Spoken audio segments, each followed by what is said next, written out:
Is your team not performing well? Is morale low and turnover high? Are you falling further behind the competition? I'm here to help. I'm Shani Magoski, and this is the LeaderShifters Show, where business strategy and culture finally meet. Explore shifts of all kinds required to build cultures of trust, engagement, and execution excellence. I promise I am not your typical boring leadership consultant, and I will help you and your team get your shift together. Hello, LeaderShifters, and welcome to another episode of the LeaderShifters Show with Shani. It is my pleasure to introduce today's guest, Eric Spencer.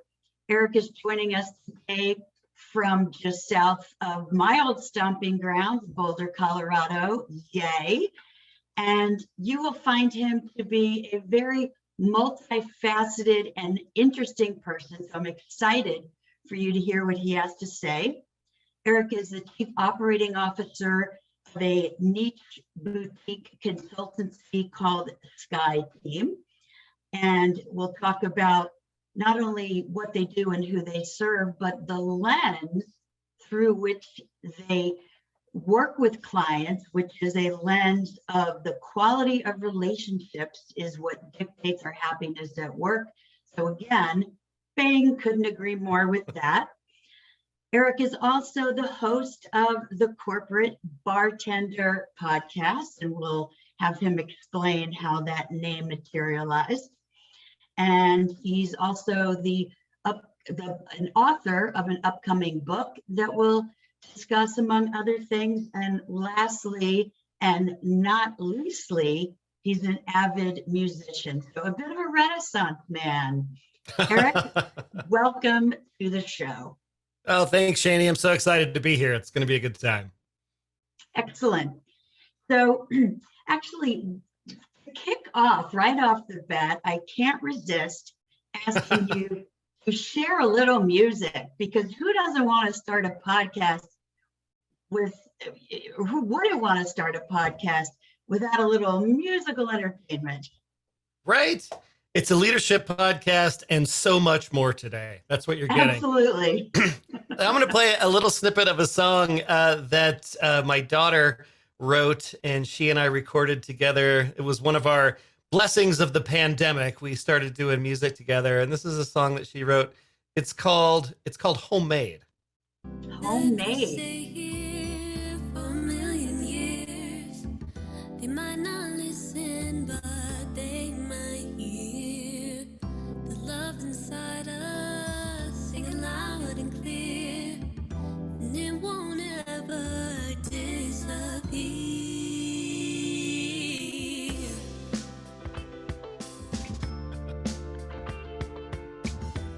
Makes you want to get your morning groove on, right? Woo! It does feel very groovy. Thank you. Absolutely.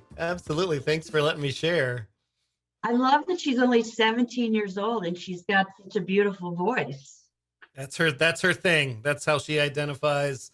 That's what she does. That is who she is at her core. Super. On the subject of family created music, are you familiar with the Holderness family? I'm not. Tell me about the Holderness family.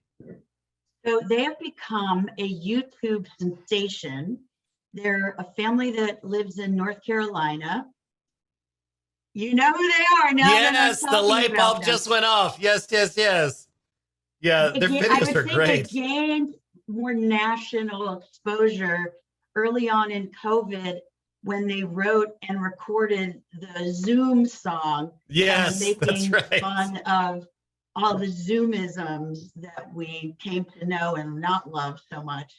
And they have been so prolific through the pandemic, helping lift people's spirits with their Weird Al Yankovic type spoofs right. on all these great songs. That's right. They are pretty great. They are pretty great. I go on YouTube every couple of weeks to see what they've added. That's fantastic.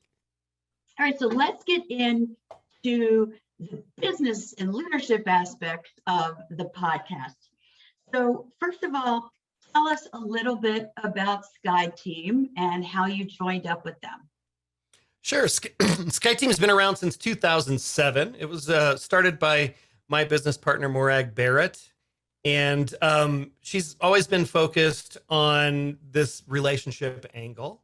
I came along in 2012 and have been there ever since. So we're pushing on a decade here together. It's the longest I've ever done anything professionally. So that's kind of fun. We focus pretty squarely in on that relationship angle. So majority of our work is leadership development programs, team development programs, and some executive coaching. But everything is lensed through this idea that the quality and depth of your relationships at work are the biggest influencer of your happiness, engagement, and productivity at work. Okay. And what does that look like, or how does that show up, for example, in some of the team workshops that you do? So my partner, Morag, she wrote a book a few years ago called Cultivate: The Power of Winning Relationships. And essentially, the center of that book is what we call the relationship ecosystem. And it's a way for you to evaluate the quality of the relationships that you have at work. And it's based on 4 relationship archetypes. We call them ally, supporter, rival, and adversary. And you can take a quick assessment to see whether you're showing up as an ally or as a rival or as a supporter, and how the other person is showing up as well. And then making some intentional choices about what you want to do. Is it fine where it is? Do you need to move it somewhere else? Because we only have so much bandwidth to invest in relationships at one time. We tend to gravitate toward the people we like. And maybe that's the right investment to be making. And maybe given the projects that we're on or the work that we're doing, we got to work with some people that maybe we don't know as well. Maybe we would be better served investing elsewhere. And this gives you a framework to sort that out. Right. I really appreciate that, because as a fellow executive coach and team coach, some of the topics that clients bring are broken relationships, either with a direct report or their boss or a colleague or a client. And we spend so much time unpacking how that happened and what they can do about it. Since they can't change the other person, all they can do is change their response to the other person. And so I love that you have some specific tools, tangible tools, to help people work on that. Yeah, so that tends to be our focus, because you could have the greatest idea, the greatest process, the greatest widget in the world, but if you don't get the people stuff right, you're not going to get as far down the road as you could. Absolutely, because people aren't going to actively support you and help drive the impact that you're trying to make with that product, service, widget. For sure, 100%. Yeah. So LeaderShifters, listening and watching, I want you to think about what relationships could use a boost in your circle of influence, be it professional or personal, and start to listen up as we continue along the conversation today, and pick up on the tools that resonate for you, so that one of the actions you can take after you listen today is to go do something about it based on some of the advice Eric shares. We'll give them a homework assignment, Shani. We'll give them a homework assignment. Yes. Well, what good is gaining new knowledge if we don't put it to use? That's right. That's right. Okay. So next question is, and this is related to the kind of work that you do. Tell us about the Corporate Bartender podcast and what the impetus for that was. Yeah, sure. So the Corporate Bartender started as a reaction to COVID. When everything changed on Friday, the 13th of March, 2020, what we noticed pretty quickly was executives were looking to their HR people saying, what do we do? And in our community, I'm a former HR lifer before coming to leadership development. HR people were looking at each other and going, we don't know what we should do. So me and my co-host, Lori Lance, we took it on ourselves to gather these people together to talk about it. We used to get together 3 times a week, and we would talk about the legal changes, just the realistic changes of what it meant to send a workforce remote, and all of the challenges that we were facing. And information was coming in fast and furious in the beginning of the pandemic. And let me plant a seed for another topic, the mental, emotional support that people need. So oh my gosh, put a pin in that. Yeah. We'll come back to it. Which it's interesting, right? So we started pulling these people together just to share tips, tricks, tools, and best practices. And we ended up building a community. After about 3 or 4 months, we shifted into a slightly different format, started to getting together once a week. And basically what we do there is it's a sort of a combination podcast. It's like a podcast with a live studio audience, right? And we'll do 3 flavors of get-togethers on the Bartender. We'll do interviews, kind of like this, what we're doing right now, with some Q&A. We'll deliver content, or members will bring some content to the group, or we'll have a discussion on a timely news article topic or something, a challenge that somebody in the group is facing, right? We've talked about return to work a lot. We've talked about, vaccination policy a lot. We've talked about all of these real world challenges that people are dealing with, right? We've talked about checking in on your people, right? You mentioned, just the mental health and our capacity to deal with stressors. I always ask people, think back to 2018 when you thought your life was hard and you were stressed out of your mind. Right. Right. The capacity that you have to deal with things you couldn't even fathom. Right.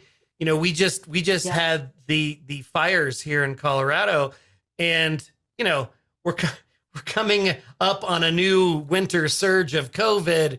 Everything, travel plans are changing. People aren't doing things. We were just starting to creep up, and now things are getting pulled back. And then the state caught on fire. I mean, it's just bananas, the number of things that are happening. So we addressed that on the show as well.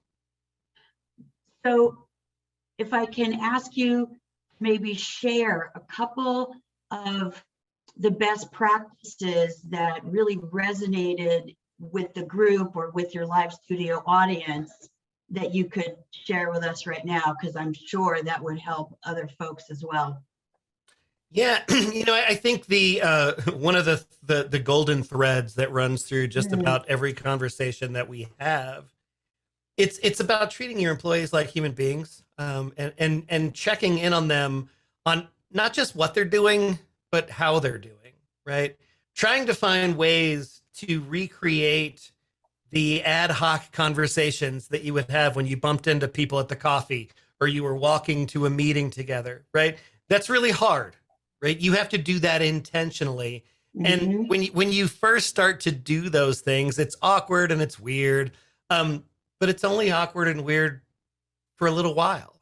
I remember pre-pandemic, whenever we used a video conferencing service, we did it like this.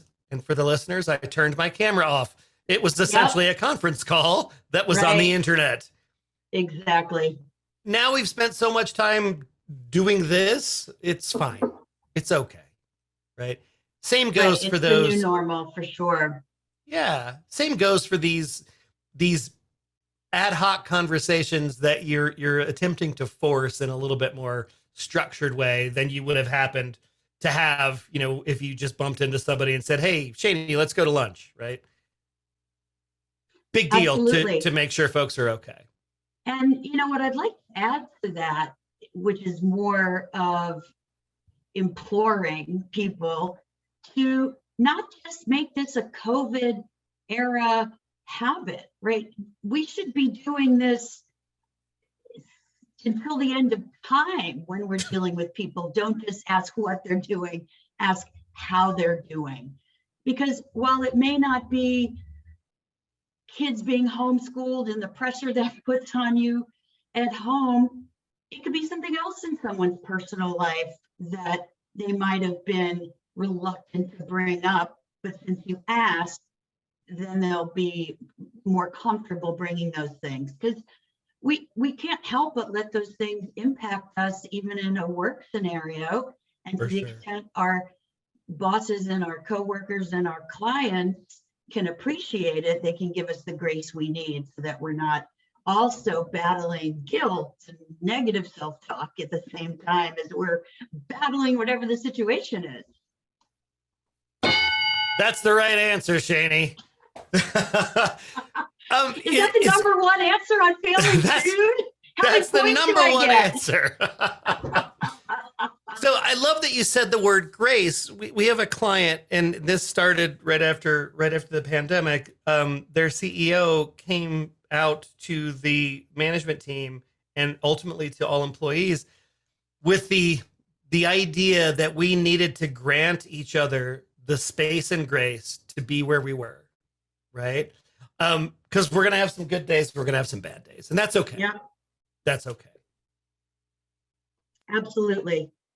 Okay, so as like I said, planted the seed for, I wanted to get into a little bit more of the mental health aspects of individuals and in the context of these relationships.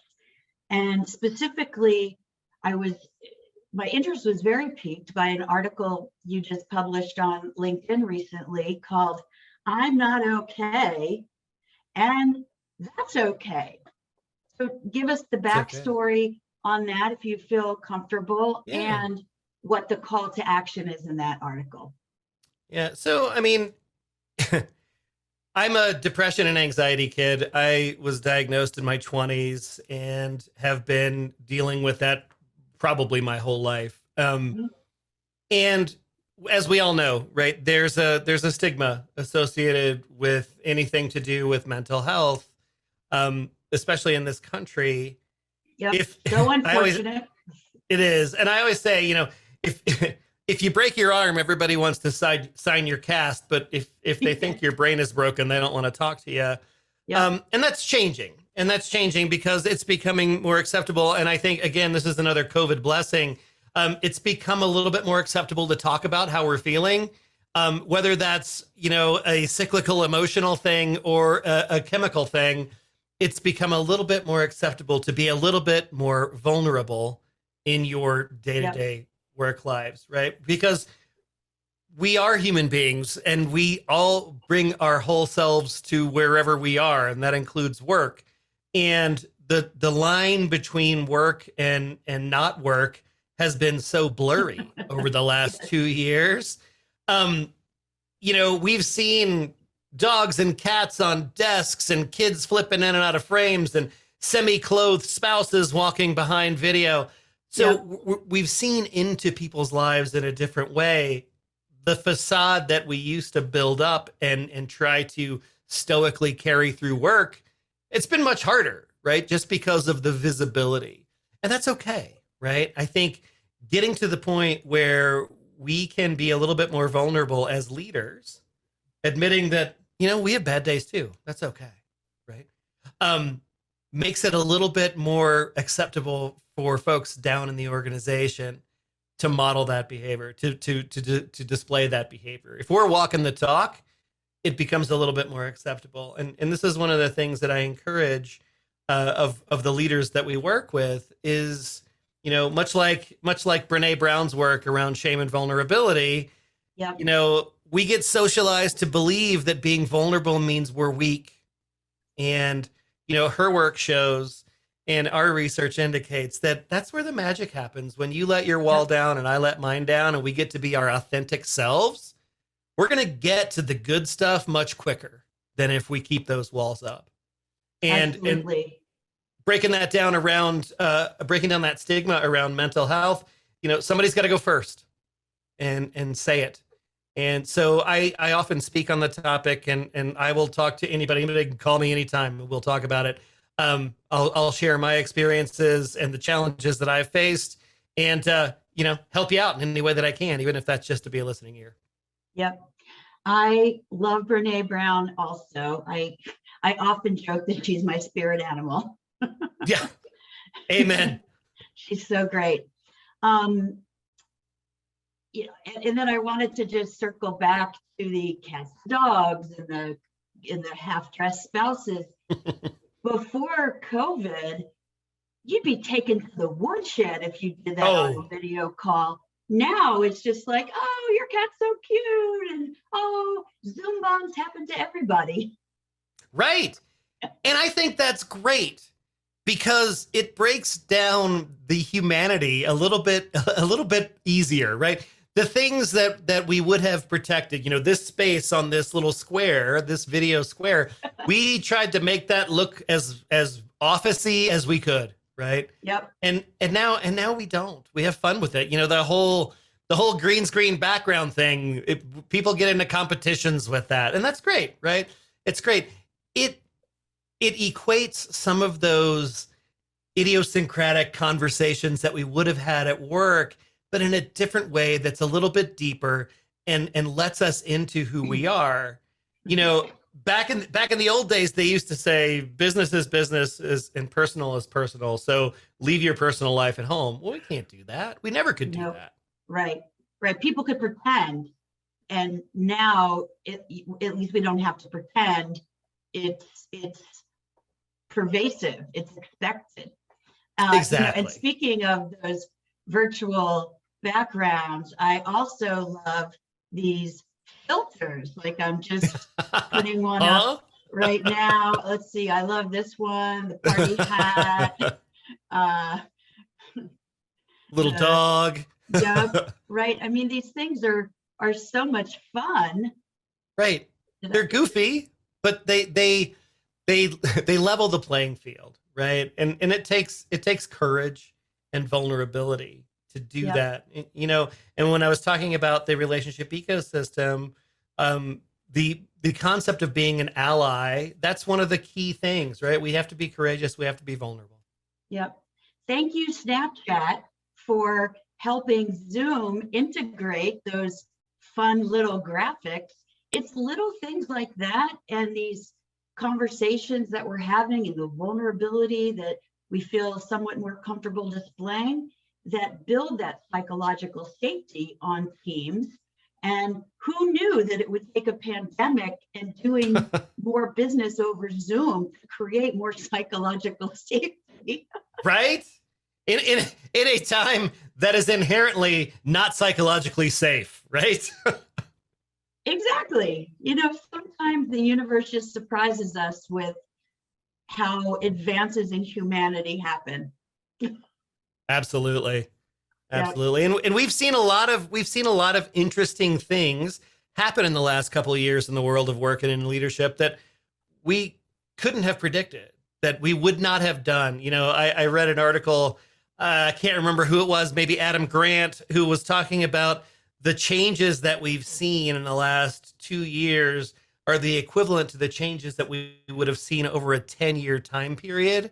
Everything has just been squished together, and we've proven that, it's not apples and apples all the time, but it's at least apples and oranges, right? They're at least both fruits. And sometimes the oranges are a little better than the apples were anyway, right?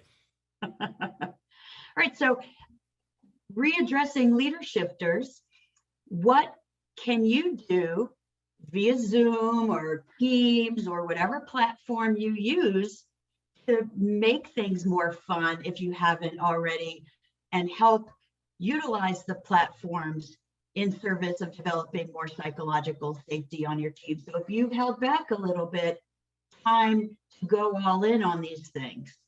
That'll be challenge homework assignment number 2. So I think a couple of things, and this isn't rocket science, right? This is easy stuff. A lot of times in this pandemic mindset, when we moved everything to digital, we went into this very task-focused approach, right? We run from one meeting to the next. Sometimes we can find ourselves backed up all day long. You don't even have time to pee, right? So I think giving people some time, either at the beginning or the end of your meeting, to just talk about whatever, right? Not a task-focused, not an agenda-driven item, but on the agenda. And that's just the let's catch up, let's BS a little bit time. Whether we're doing a question, I had a client who every day when she had a staff meeting. So she did that twice a week. So every day they had a staff meeting, she had a list of like, I don't know, 200 questions. And that's how they would start. And they could be as thoughtful as, who do you admire in our industry and community to, what is your least favorite movie of all time, right? Just to get people talking. One of the things that we've learned in doing workshops is that if we do something like that at the very beginning, we get people talking, the expectation is that they're going to be talking. If we talk at them for the first 15 minutes, then they're going to listen quietly. And we want that interaction, right? Yeah, that's a best practice for facilitators. I do the same thing, icebreakers, whatever you want to call them. And not enough leaders consider that meetings are also an opportunity to do that. And why not set the right tone? And there are. If you don't think you're creative enough to think of those questions, okay, there's this thing called the internet. And I'm guessing you can find a list of 200 questions that someone else created that you can leverage.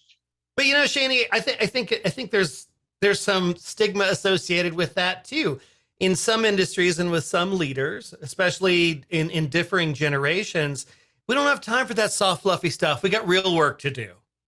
And that's not what it's all about, because you could have the best product, the best process, the best whatever.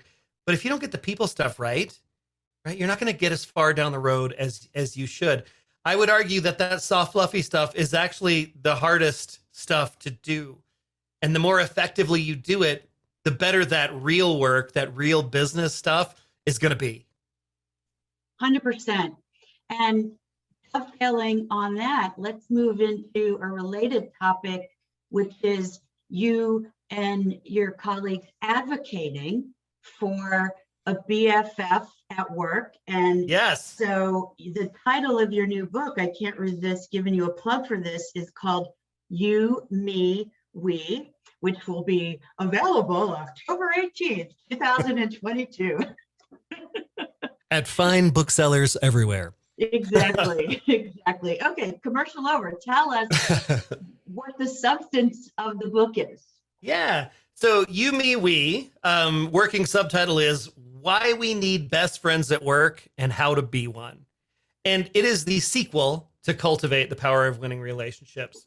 So where Cultivate was focused on the relationship ecosystem and giving you a way to assess the health of your relationships at work, You, Me, We is about showing up as an ally. And that's what we call our top right quadrant in the ecosystem. The ecosystem is based on two axes. It goes from me to we on the horizontal, and from unconditional at the bottom, or from conditional at the bottom to unconditional at the top. So that top right quadrant is an unconditional we relationship, we focused relationship. And that's what we call an ally. And an ally, is the concept of showing up as one is based on 5 components. And they build on each other. So the book goes into great detail on what each of those 5 components are and what you can do to make intentional choices in relationships to turn those dials up or down as you need to. Because some of them are going to come naturally to you, just depending on who you are and how you're wired. And some of them are going to take a little more juice, right? So it starts with the idea of abundance and generosity, right? To be an ally, you have to come into that relationship with an abundance mindset, not a scarcity mindset, right? And you have to be willing to share time, resources, energy, effort. If you start there, that enables you to be able to connect and be compassionate with that other person, right? To be able to show empathy, to be able to express that empathy in a way that can be heard. If we have that, right, then it becomes a little bit more, we already said this term, psychologically safe to be vulnerable, right? Element number 3 is courage and vulnerability. Okay. And if we have that, then chances are better than not that we could actually talk about the things that need to be talked about, have the conversations, be they good ones, be they tough ones. We have to have the ability to have candor and debate. I know leaders that are really good at candor. They'll drop candor bombs all day long, but they don't want to really talk about it. And I know leaders that'll debate you on any topic of your choosing, but they're kind of hiding behind the wall, right? Yep. If we have that candor and debate, then we can actually do the things that we say we're going to do and hold each other accountable. So action and accountability is the fifth component. So abundance and generosity, connection and compassion, courage and vulnerability, candor and debate, and action and accountability. Those are the 5 components of an ally mindset. I love that. And pre-show, we were talking about an assessment that you all offer that will tell you sort of what type you are and give you clues as to what type others are. If you can talk about that for a minute. Yeah, so we have what we call the Ally Mindset Profile, and we'll make that available to listeners to LeaderShifters everywhere. We will, and I'll build this URL for you, Shani. So it will be SkyeTeam.cloud/LeaderShifter, and that will take people to what we call the Ally Mindset Profile. And it will show you, again, some of these components come more naturally to certain people. So it'll kind of show you on a map where you need to be thoughtful and intentional about turning those things up in certain relationships, right? It's going to give you sort of a baseline for what your ally mindset is, and then give you some things to think about in terms of what you may want to make different, if anything. So that'll be SkyeTeam, SkyeTeam.cloud/LeaderShifter. Love that. Okay. That will certainly be in the show notes. And the 4 types of mindsets are? So we've got the 4 relationship dynamics, which is ally, supporter, rival, and adversary. And then we've got the 5 components of the ally mindset. And this assessment is gonna take you through those 5 components and tell you given where your relationships are. So if you're thinking about a specific relationship and you think it's not where it needs to be, we're not showing up as allies to each other all the time, the ally mindset's going to give you some ideas as to what do you need to be focused on when you walk into that relationship. You know, our first book was much more about sort of assessing the situation. The second book is more inside out. It's what can I do? How can I show up differently to make this relationship better for both of us? Love that. You call it AMP for short, Ally Mindset Profile. Right. Absolutely. Good. All right. And I know this is all part of relationship dynamics. Something else I've seen you write about is, please don't thank me, said no one ever. I like the comedic element of that. What's the upshot of that? Hey, Shannon, can you say that again? You dropped out on me there for just a second. Oh, sorry. So the please don't thank me, said no one ever. What's the upshot of that? The Reader's Digest summary. Oh, yeah. So people like to be appreciated, right? Yes. You know, and a lot of times we'll downplay it as part of our social programming, right? We're trained to be modest and downplay our abilities, and maybe we have a little bit of imposter syndrome and we feel like we don't deserve it. But people love that thoughtful recognition, right? Mm-hmm. This comes from that place of abundance and generosity, right? And connection and compassion. Yes. We tend to remember the negative feedback for way longer than we remember the positive.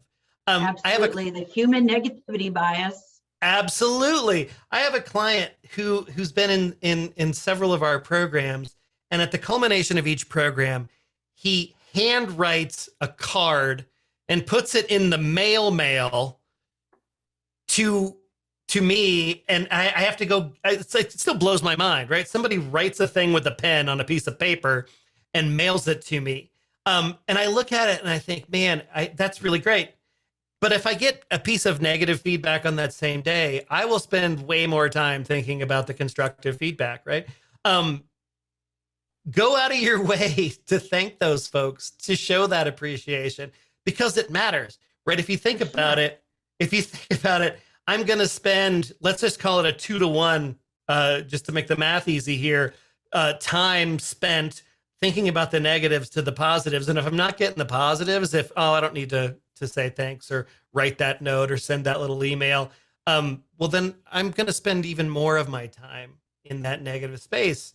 And going back to our conversation about mental health, if I happen to be in a down cycle, that the cumulative effect of that can be crushing.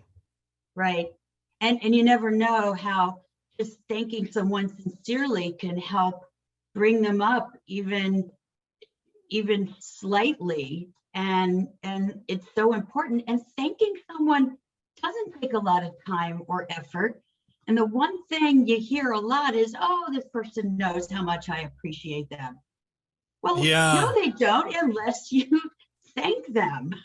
It's always surprising to me how people will talk themselves out of having conversations that are easy and positive, right? Right. Because, and again, it's a reflection on ourselves, right? We don't want to make anybody uncomfortable, and we don't want to be uncomfortable. And, there's a whole lot more power in me thanking you for something very specific than sort of giving you a general, hey, Shani, that's great, you're awesome. But if I say to you, hey, Shani, I love that question that you asked, around the corporate bartender, I thought that was great. And it gave me the opportunity to talk about something that I believe in and I'm really passionate about.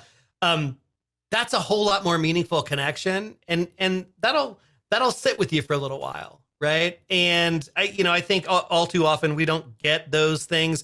We tend to downplay them.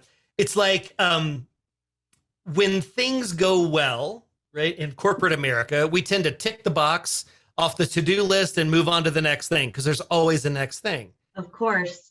When things go badly, one of my least favorite corporate terms is the post-mortem, which is usually the blame game witch hunt. We need to figure out whose fault it was that didn't go so well. Right. We will spend mortem means death.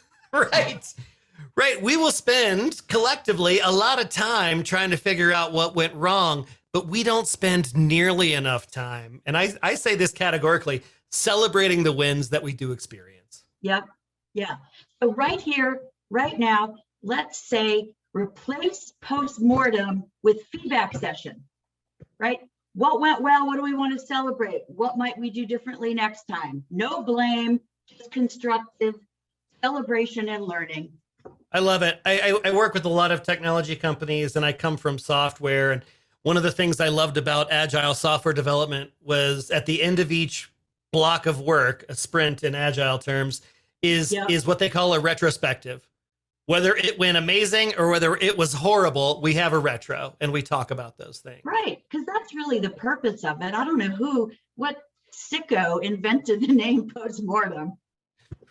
And sorry if you're listening and that's you. There's some feedback. If you're a coroner, we apologize. Yeah, words matter. Words matter. Okay. So any last words for our LeaderShifters?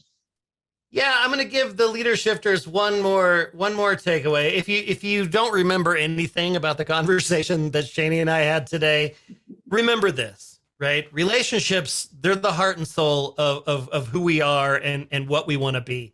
And we own building, developing, and deepening those relationships. So the easiest thing that you can do if you don't know what to do, if you're stuck, if you feel like you need to make things different, if you just want to check in, you can do what we call the relationship pulse check. And it's 3 questions, super easy questions. Number 1, what's working for you, right? Shani, what's working for you in our relationship? What do you like? Right?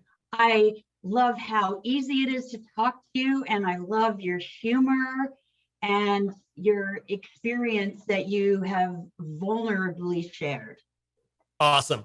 Thank you so much. Always say thank you. Question number 2, what's not working for you? Mm-hmm. And then question number 3 is what's one thing I could do to help you or us succeed? So what's working for you? What's not working for you? And what's one thing that I could do to help you or us be better? Great. Awesome. All right. Another homework assignment, LeaderShifters. Jot down those relationship pulse check questions and use them with all of your direct reports and with 3 other people of your choosing within the next 2 or 3 weeks. And you know how to reach me. Email Shaney@theleadershiftproject.com. Let's hear some report backs of how that goes, and I will forward them to Eric. Would love it. I would love it. All right. Well, so appreciate you joining me on the show today. How can people reach you if they want to know more? Sure. Our website is SkyeTeam.com, SkyeTeam.com. I am Eric at SkyeTeam.com. You can find me on LinkedIn. You can, if you are interested in checking out the Corporate Bartender, we have an online community. It is the-corporate-bartender. Hold on, I'm spacing the tag at the end of my website here. I'm going to give you a place to edit there, Shaney. You can join us on the Corporate Bartender. It is the-corporate-bartender.mn.co.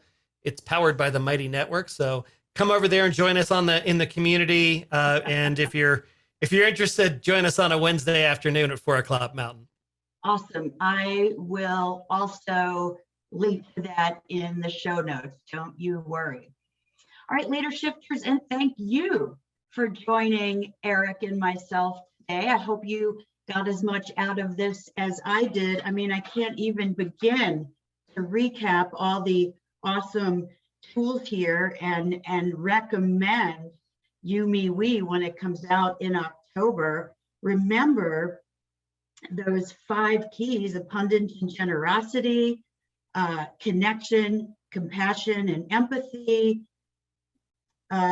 courage and vulnerability, candor and debate, and action and accountability. Did I get those right? You got it. You got it. All right, folks, until next time.